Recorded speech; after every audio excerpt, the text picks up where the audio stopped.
स्वागत है दोस्तों आपका अनीस हेल्थ यूट्यूब चैनल पर। इस वीडियो में हम जानेंगे लैबोकॉफ डीएक्स सिरप के बारे में सारी जानकारी। तो आप इस वीडियो को लास्ट तक ज़रूर देखिएगा। चैनल पर पहली बार आए हैं तो इसको सब्सक्राइब ज़रूर कर लीजिए। तो चलिए दोस्तों वीडियो को स्टार्ट करते हैं। दोस्तों लैबोकॉफ डीएक्स सिरप यह तो लेबोरेट कंपनी का ब्रांड है और ये 60 ml के पैक में मार्केट में अवेलेबल है। 60 ml पैक की कीमत की बात करें तो 69 रुपये और 25 पैसे इसकी कीमत हो जाती है।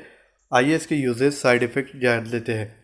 दोस्तों लैबोकॉफ डीएक्स सिरप यह है तो एक्सपेक्टोरेंट है और ये सर्दी खांसी के तौर पर इस्तेमाल किया जाता है। ज़्यादातर इसका इस्तेमाल खांसी में किया जाता है, सूखी खांसी हो या बलगम वाली खांसी हो, दोनों में आप इसका इस्तेमाल कर सकते हैं अपने डॉक्टर की सलाह के अनुसार। इसके साइड इफ़ेक्ट की बात करें तो इससे आपको नौशिया हो सकता है, वोमिटिंग हो सकता है, डिस्पेप्सिया, डिजीनेस, उसी के साथ साथ चक्कर आने जैसी शिकायत हो सकती है। ज़्यादा इस्तेमाल के बाद इससे आपको नींद भी आ सकती है। इसके डोज की अगर हम बात करें तो अडल्ट पर्सन में 5 ml ले सकते हैं, उसी के साथ साथ जो छोटे बच्चे होते हैं उनको 2.5 ml तक हम दे सकते हैं। तो दोस्तों ये था एक छोटा सा रिव्यू लैबोकॉफ डीएक्स सिरप के बारे में। अगर आपको ये वीडियो अच्छी लगी तो इसे लाइक कीजिए, अपने दोस्तों में इस वीडियो को शेयर कीजिए और आप कौन सी मेडिसिन की वीडियो देखना चाहते हैं हमें कमेंट करके ज़रूर बताइएगा।